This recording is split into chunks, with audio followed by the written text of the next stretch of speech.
Vous informer, c'est notre devoir. Mesdames et messieurs, bienvenue à cette édition de journal présentée par Becky Bila. Voici pour vous les titres.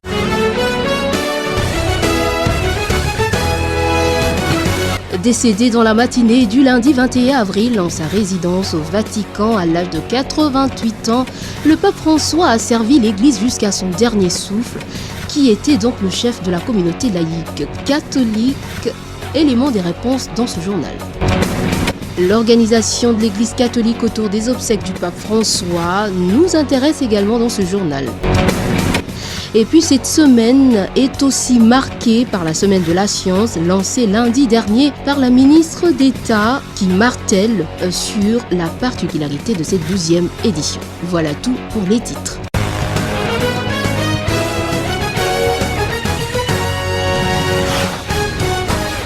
Débutons par la semaine de la science. Imagine demain, science et société. C'est le thème de la 12e édition de la semaine de la science et des technologies lancée lundi dernier par la ministre d'État en charge de l'éducation nationale et nouvelle citoyenneté.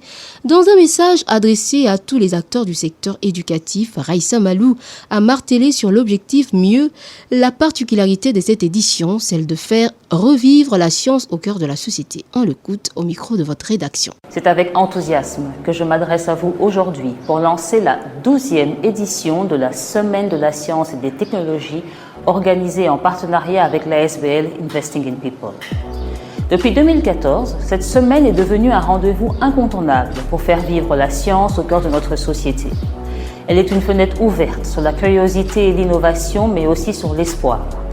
L'espoir que nos enfants, nos jeunes, filles et garçons, trouvent dans les sciences des raisons de rêver et des outils pour bâtir un avenir meilleur. Cette 12e édition se tient sous le thème « Imagine demain, science et société ».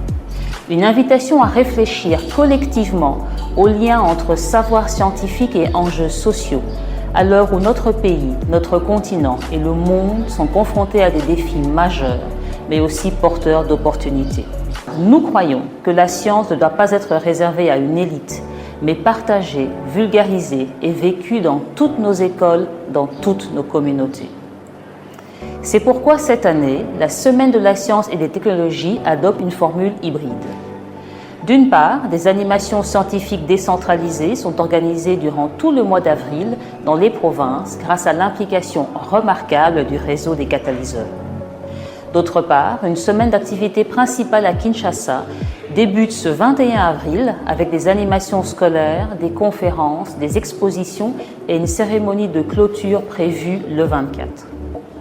Nous voulons que chaque enfant, chaque élève, chaque enseignant en RDC puisse dire « la science est aussi pour moi ».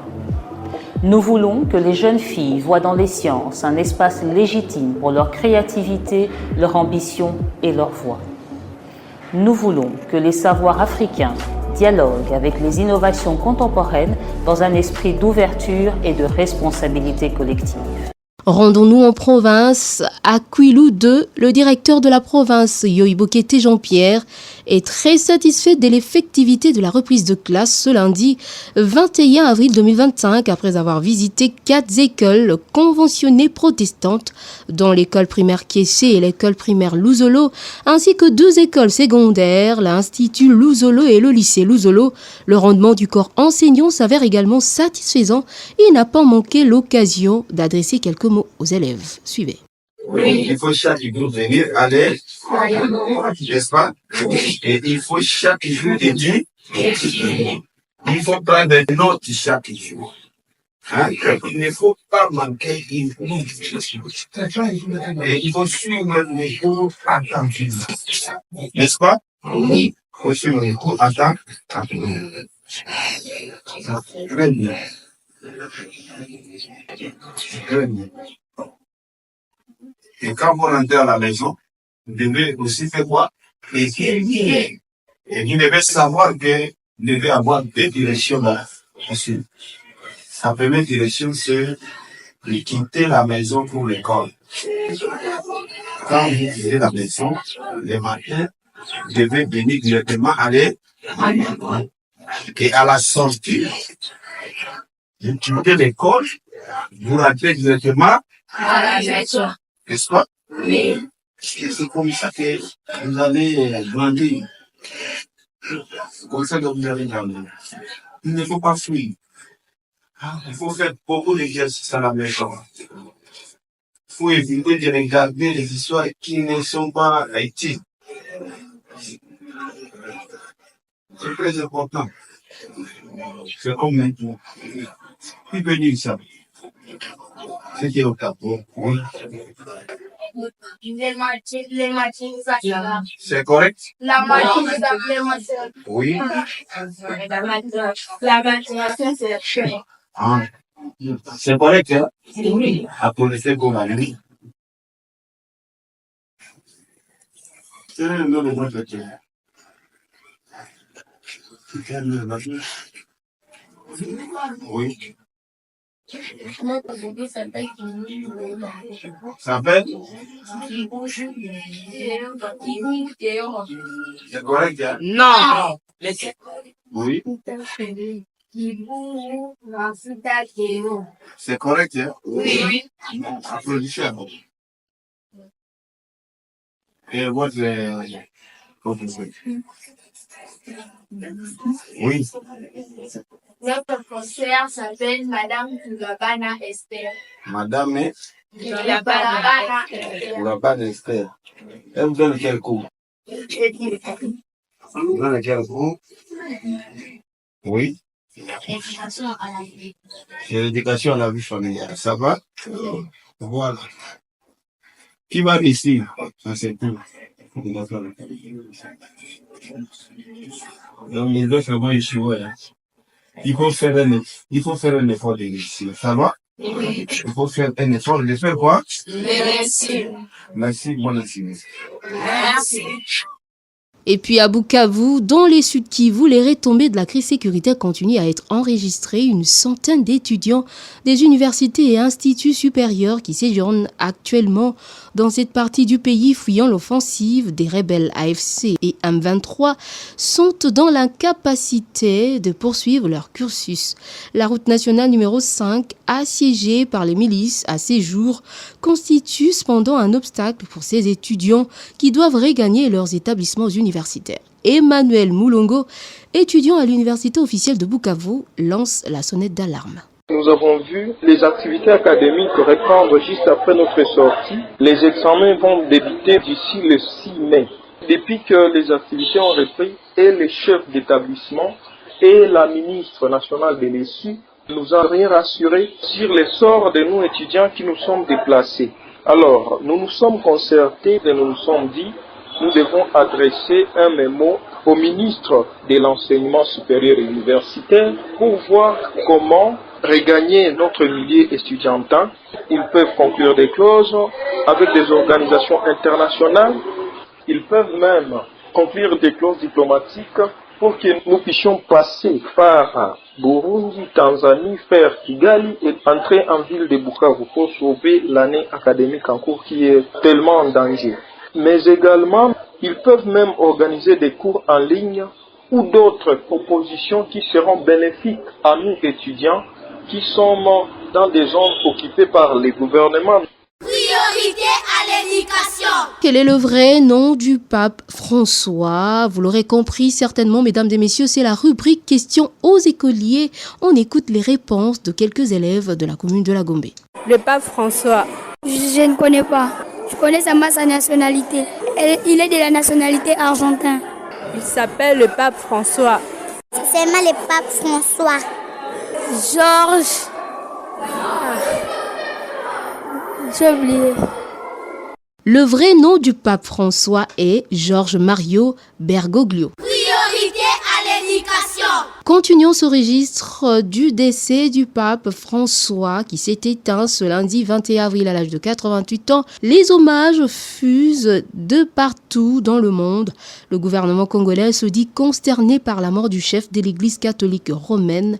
Son porte-parole, Patrick Mouyaya, salue les combats menés par l'illustre disparu en faveur de la République démocratique du Congo. C'est une grosse perte pour l'église catholique, les chrétiens du monde entier, mais c'est particulièrement aussi une grosse perte pour la République démocratique du Congo parce que nous avons eu l'occasion de le recevoir pendant plusieurs jours en RDC en début d'année 2023. Et c'est une visite qui a été à plusieurs titres historiques et régulièrement, ces prises de parole, le pape a toujours sensibilisé sur la situation en République démocratique du Congo et pour le retour de la paix.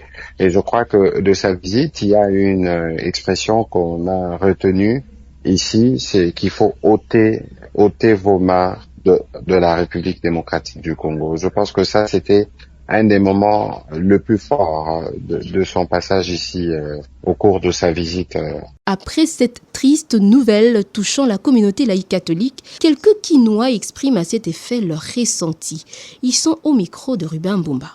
En tout cas, nous avons accueilli ça avec tristesse en tant que notre père spirituel. Ouais.